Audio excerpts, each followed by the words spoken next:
देखिए students, revision में हमने क्या कहा कि हम लकार के बारे में जानेंगे। तो लकार क्या होते हैं, धातु क्या होती है, क्रिया क्या होती है। तो सबसे पहले हम क्रिया को देखेंगे कि जिन शब्दों से किसी कार्य के होने या करने का पता चले उन्हें क्रिया कहते हैं, है ना। कोई भी काम हम करते हैं तो उसका वो हो रहा है या नहीं हो रहा है ना, या उसके करने का हमें पता चले। जैसे मैंने कहा कि तुम जा रहे हो, है ना, तो तुम चल रहे हो तो ही क्रिया हो रही है ना। तुम खा रहे हो तो इस पे भी क्या हो रहा है, कोई कार्य हो रहा है। खाना भी एक क्रिया है, देखना भी एक क्रिया है, हंसना भी एक क्रिया है, रोना भी एक क्रिया है। तो ये सारी क्या है, क्रियाएं हैं। मतलब जिस कार्य के होने या करने का पता चले। क्या दिया हुआ? कि जिन शब्दों से किसी कार्य के होने या करने का पता चले। फिर क्या दिया हुआ है, तथा क्रिया के मूल स्वरूप को धातु कहते हैं। जो क्रिया का मूल स्वरूप जो होता है, जैसे मैंने कहा हंसना, तो ये मूल स्वरूप हो गया। पर मैंने कहा वह हंस रहा है या वह हंसेगा या उसने हंस लिया, तो ये सारी क्या हो जाएगी, आपकी क्रिया हो जाएगी। किंतु मूल शब्द क्या रहेगा, हंसना।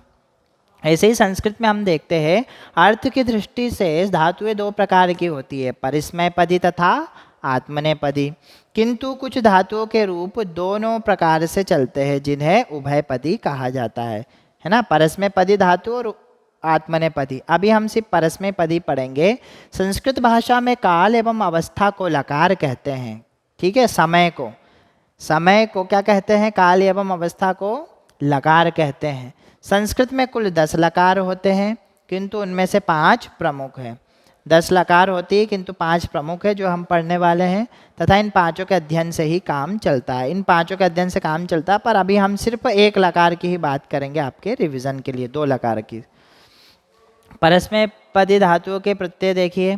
तो पहला क्या दिया हुआ आपको, लट लकार, है ना। लट लकार अर्थात वर्तमान काल। वर्तमान काल में प्रथम पुरुष का मतलब होता है कोई अन्य जो ना वक्ता हो ना श्रोता हो। मध्यम पुरुष अर्थात सामने वाला, मैं आप लोगों से बात कर रहा हूँ, आप मध्यम पुरुष हो, और मैं बोल रहा हूँ तो मैं कौन हूँ, उत्तम पुरुष हूँ, ठीक है। इसके प्रत्यय क्या है, ती तह अंति। एक वचन में ती लगेगा धातु के बाद, द्विवचन में तह लगेगा, बहुवचन में अंति लगेगा। फिर सी था अर्थात मध्यम पुरुष एक वचन में सी लगेगा, द्विवचन में था लगेगा, बहुवचन में था लगेगा। और उत्तम पुरुष में क्या लगेगा, आमी आवह आमह, है ना। इसमें क्या लगेगा, आमी आवह आमह। तो इतना आप लोगों को ध्यान रखना। अब इसमें जैसे मैंने मान लो पठ धातु लगाई, तो कैसे चलेगा ये चलेगा पठती पठतः पठंती। देखो ती तह अंति था, पठ धातु लगी तो पठती पठतः पठंती, पठसी पठतः पठत, पठामी पठावह पठामह। इतना हमें ध्यान रखना है। तो पठती मतलब क्या हो जाएगा, पढ़ता है। पठतः अर्थात 2 लोग पढ़ते हैं, और पठंती अर्थात बहुत सारे लोग पढ़ते हैं। फिर पठसी दिया हुआ, पठसी अर्थात तुम पढ़ते हो, क्योंकि मध्यम पुरुष है। मध्यम पुरुष का अर्थ सामने वाला मतलब श्रोता। पठतः अर्थात तुम दोनों पढ़ते हो, और पठत अर्थात तुम सब पढ़ते हो। फिर उत्तम पुरुष देखिए, पठामी। पठामी अर्थात मैं पढ़ता हूँ। पठावह अर्थात हम दोनों पढ़ते हैं, जो 2 लोग हैं। और पठामह का अर्थ होता है हम सब पढ़ते हैं, ठीक है। फिर सर्वनाम शब्द देखेंगे इनका। प्रथम पुरुष अर्थात अन्य पुरुष के लिए, तो सह का मतलब वह, तौ का मतलब वे दोनों, दूसरों की बात कर रहा हूँ, और ते का अर्थ क्या हो जाएगा, वे सब। फिर त्वम देखिए, त्वम का अर्थात तुम हो जाएगा। युवाम अर्थात तुम दोनों हो जाओगे। और यूयम मतलब तुम सब हो जाओगे। आया समझ में क्या करना है, त्वम युवाम यूयम। त्वम मतलब तुम, युवाम मतलब तुम दोनों, और यूयम मतलब तुम सब। फिर अहम अर्थात मैं, अहम अर्थात मैं। आवाम मतलब हम दोनों, और वयम मतलब हम सब। ये इसके अर्थ होते हैं, है ना बच्चों। तो पठ मतलब पढ़ना, लिख मतलब लिखना, चल मतलब चलना, गम मतलब जाना। इतनी धातुओं से आपको क्या करना है, लकार को चलाना है। जैसे पठती पढ़ता पठंती किया ना, ऐसे लिख का क्या हो जाएगा, लिखती लिखता लिखंती। चल का क्या हो जाएगा, चलती चलता चलंती। और गम का क्या हो जाएगा, गच्छति गच्छतः गच्छन्ति। तो ये आपका रिवीजन था लकार का एग्ज़ाम के पर्पज़ से। फिर हम क्या बात करेंगे, निबंध की। हमने निबंध को भी समझा कि निबंध कैसे क्या लिखना है।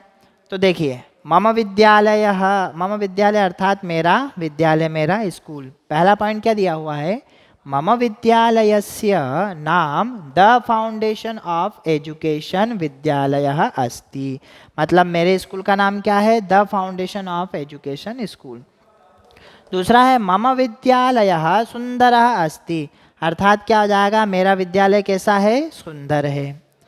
थर्ड है मम विद्यालयः विशालः अपि अस्ति, मतलब मेरा विद्यालय, मेरा जो स्कूल है वो क्या है, बड़ा भी है अर्थात विशाल भी है। फोर्थ, मम विद्यालये एकम सुंदरम उद्यानम अस्ति, मतलब मेरे विद्यालय में एक सुंदर क्या है, उद्यान है अर्थात पार्क है। मम विद्यालये एकः पुस्तकालय अपि अस्ति, देखिए कितना सरल है कि मेरे विद्यालय में एक पुस्तकालय अर्थात लाइब्रेरी भी है। फिर सिक्स देखो, मम विद्यालये एकम क्रीडांगनम अस्ति, मेरे विद्यालय में एक प्लेग्राउंड है, क्रीडांगन अर्थात होता है प्लेग्राउंड। 7, मम विद्यालय अर्थात मेरे विद्यालय में बहवः छात्राः सन्ति, बहुत सारे छात्र हैं। देखो विसर्ग की भी कोई गलती नहीं होना चाहिए, ना मात्रा की कोई गलती आपसे होनी चाहिए। फिर 8वां देखो, मम विद्यालये सर्वे अध्यापकाः उत्तमाः सन्ति, मतलब मेरे स्कूल में सारे टीचर जो है वो उत्तम है। 9वां, अस्माकं अध्यापकाः अध्यापिकाः च स्नेहेन पाठयन्ति, हमारे स्कूल के जो टीचर्स है, मेल टीचर्स और फीमेल टीचर्स क्या करते हैं, स्नेह से पढ़ाते, प्यार से पढ़ाते हैं। 10वां पॉइंट देखिए, मम विद्यालयस्य प्राचार्या तु अत्यधिकं सरलम सज्जना च अस्ति, मेरे विद्यालय की प्राचार्य जो है वो अत्यंत सरल है और सज्जन है। फिर 11वां, प्रतिवर्षे मम विद्यालयस्य परीक्षाफलं श्रेष्ठं भवति, मतलब हर वर्ष हर साल मेरे विद्यालय का परीक्षा फल अर्थात रिजल्ट श्रेष्ठ होता है, अच्छा होता है। फिर 12वां है, मम विद्यालयः उत्तमः अस्ति, मेरा विद्यालय कैसा है, उत्तम है। तो आपको बच्चों 12 पॉइंट दिए गए हैं, इसमें से 10 याद करना है और एग्ज़ाम में आपको जितने लिखने को आए उतने लिखना है। एक बार अच्छे से देख लीजिए, बहुत ईजी है ना। तो आप लोगों का ये रिवीजन कंप्लीट हुआ। नमस्कारः, नमो नमः, धन्यवादः।